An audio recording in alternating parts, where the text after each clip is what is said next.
Après avoir reçu sa guérison, elle retourna dans le monde. Ce qui lui est arrivé va vous choquer. Allez les amis, découvrons-le ensemble. Bonjour à tous. Aujourd'hui, nous vous apportons un autre film fascinant sur vos écrans. Ce film va certainement vous épater et je suis sûre que vous allez l'aimer. Mais avant de commencer, pourquoi ne pas prendre quelques collations et vous abonner à cette chaîne pour plus de films captivants de notre part. L'histoire commence avec une jeune et jolie demoiselle nommée Tony que l'on voyait au bureau en train de faire sa présentation. Tout le monde était impressionné par elle. Après cela, elle retourna à son bureau, suivie de son assistante. Elle aussi était impressionnée par elle, avant de lui rappeler la réunion qu'elle devait avoir. Ce même jour, Tony rentra chez elle et sentit une bonne odeur, sachant bien que c'était sa mère qui préparait. Elle entra dans la cuisine pour la saluer. Après quelques échanges, elles mirent ensemble la table pour manger. En mangeant, elles discutèrent. Sa mère lui demanda alors de l'accompagner à l'église le dimanche, mais Tony refusa aussitôt. Elle dit beaucoup de choses sur Dieu à cause de ce qui leur était arrivé dans le passé, pensant que Dieu n'existait pas. Même si sa mère essayait de lui faire comprendre que tout ce qu'elle est aujourd'hui, c'est grâce à Dieu, Tony attribua toute la gloire à son propre travail acharné et non à Dieu. Elle entra ensuite dans sa chambre sans finir son repas. Le lendemain, Tony sortit avec son ami et elles passèrent de bons moments ensemble en discutant. La nuit suivante, Tony alla chez son petit ami. Elle lui offrit un cadeau pour s'excuser. Après cela, ils passèrent de bons moments ensemble. Après de longues discussions, le petit ami de Tony la demanda en mariage et elle en fut tellement excitée. Le lendemain, Tony arriva à son bureau et montra la bague à son assistante, qui était aussi heureuse pour elle. Après cela, Tony lui demanda de faire entrer la personne avec qui elle avait une réunion. 2 jours plus tard, Tony présenta son fiancé, Folarin, à sa mère. En discutant du mariage, sa mère proposa qu'il fasse un mariage blanc, mais Tony refusa. Elle insista pour ne faire qu'un mariage traditionnel et civil. Le lendemain matin, Tony se réveilla en se sentant un peu étourdi, mais se prépara quand même pour aller travailler. Sa mère, qui remarqua son état, s'inquiéta et voulut qu'elle prenne son petit déjeuner, mais Tony insista pour partir au bureau d'abord. Au bureau, on la vit exercer son travail, essayant de convaincre le public d'investir dans leur entreprise. Mais elle se sentait de plus en plus faible à chaque discours. Au bout d'un moment, elle s'écroula. Quelques heures plus tard, elle se retrouva à l'hôpital, où sa mère et son fiancé étaient à ses côtés. Elle insista qu'elle allait bien et essaya d'enlever la perfusion de son bras, mais sa mère lui conseilla de se reposer comme le médecin l'avait ordonné. Au cabinet du médecin, la mère de Tony et Folarin rencontrèrent le médecin pour savoir ce qu'elle avait.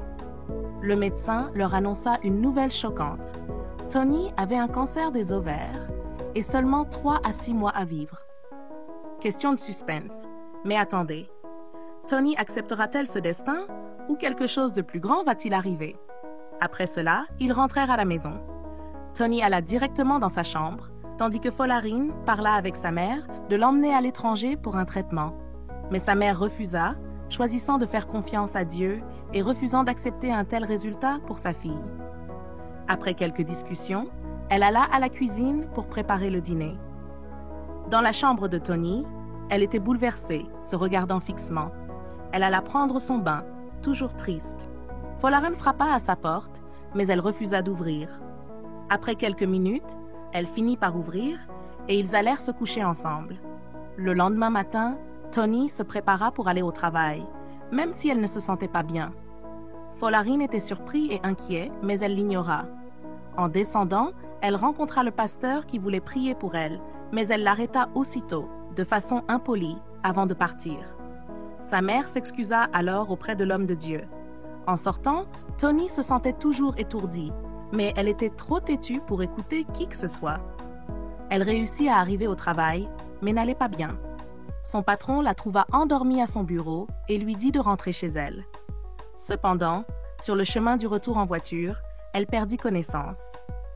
Elle vit son défunt père et ses frères et sœurs voulant les suivre. Mais son père lui dit de retourner, que ce n'était pas encore son heure. Lorsqu'elle se réveilla enfin, elle se retrouva à l'hôpital avec son ami à ses côtés, avant que sa mère et Folarin n'arrivent. C'est alors qu'elle réalisa qu'il y avait vraiment un Dieu et qu'il voulait se servir d'elle.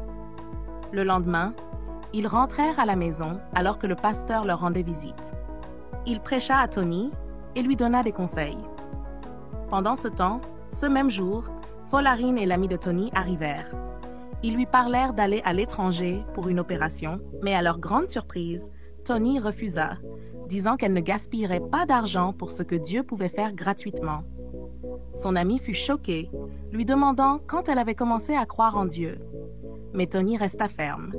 Elle monta avec sa mère à l'étage, laissant Nina et Folarin totalement choqués, qui partirent fâchés. Ce même jour, alors que Tony était dans sa chambre en train de lire la Bible, Folarin arriva et lui demanda de venir avec lui chez lui, juste pour passer un moment ensemble. Elle accepta à une condition, qu'il la ramène tôt à la maison.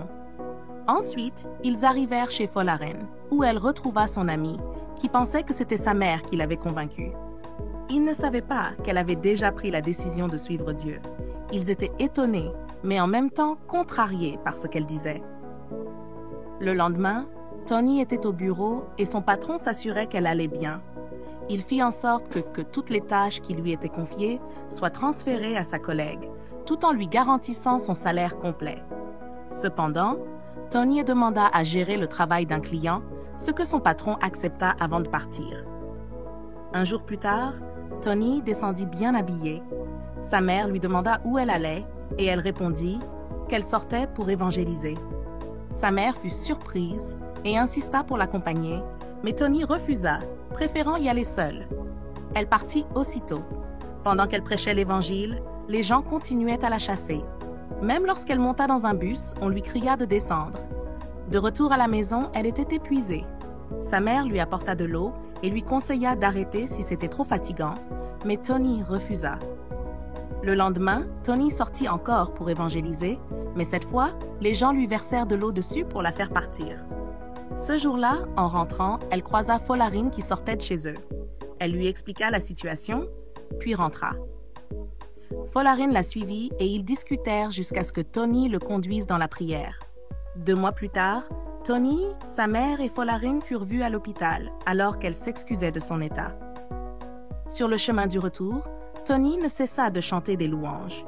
Et une fois rentrée, même si Tony n'avait que quelques mois à vivre et malgré ce que le médecin avait dit, elle croyait toujours en Dieu et ne cessait de le glorifier. Ce même jour, elle ressortit encore pour évangéliser, annonçant l'Évangile aux gens. Pendant ce temps, Folarin la suivait en voiture, observant ses faits et gestes. De retour à la maison, il était bouleversé et pria Dieu, alors qu'il ne l'avait jamais fait auparavant. Le lendemain matin, Tony travaillait sur son ordinateur portable, mais en se levant pour prendre quelque chose, elle s'évanouit. Sa mère, qui venait lui apporter le petit déjeuner, la vit et fut terrifiée en courant chercher de l'aide. À l'hôpital, les amis, devinez quoi? Le médecin annonça la bonne nouvelle. Tony n'avait plus de cancer. Comment? Incroyable! C'était vraiment un miracle prouvant que Dieu existe. Sa mère était dans la joie et chanta des louanges à Dieu. Un jour plus tard, le pasteur vint la voir et lui rappela de ne pas retourner à ses anciennes habitudes, car Dieu l'avait guérie. Après cela, ils prièrent ensemble. 2 jours plus tard, l'amie de Tony vint la voir pour célébrer avec elle. Le lendemain, Tony retourna au bureau et tout le monde était très fier d'elle. Ce soir-là, elle était avec Folarin, discutant de ce qui s'était passé au bureau. Mais quand Folarin lui rappela d'aller à l'église, elle répondit aussitôt qu'elle préférait prier à la maison. Le jour suivant, on vit Tony ranger son mégaphone et sa Bible, car elle pensait avoir des choses plus importantes à faire. Même si sa mère essaya de lui parler, elle refusa d'écouter. 2 jours plus tard, Tony et son ami discutaient et elle se plaignait de sa mère. Le lendemain, Folarin alla voir la mère de Tony à la cuisine. Il parla de Tony avec elle, soulignant qu'elle semblait s'éloigner de Dieu. Sa mère l'avait aussi remarqué, alors ensemble, ils décidèrent de s'asseoir avec Tony pour lui parler. Cependant, au bureau, son patron lui proposa de les accompagner dimanche pour une retraite, puisqu'il savait qu'elle allait habituellement à l'église. Tony accepta rapidement. Après son départ, elle appela son ami qui l'encouragea à venir au café boire un verre. Tony rentra à la maison et Folarin voulut lui parler, mais elle semblait ivre et refusa d'écouter tout ce que sa mère disait de Dieu. Au lieu de cela, elle se mit en colère et quitta la maison. Folarin la suivit, laissant sa mère déçue. Les amis restaient connectés pour découvrir la suite. En sortant en voiture, Tony eut malheureusement un accident. Et que va-t-il se passer maintenant? Tony vivait sa vie comme elle le voulait, ignorant que c'est Dieu qui dirige tout, pas l'homme. Bref, continuons à découvrir la suite. Sortira-t-elle du coma? Pendant que sa mère et Folarin continuaient de prier, Tony ouvrit les yeux.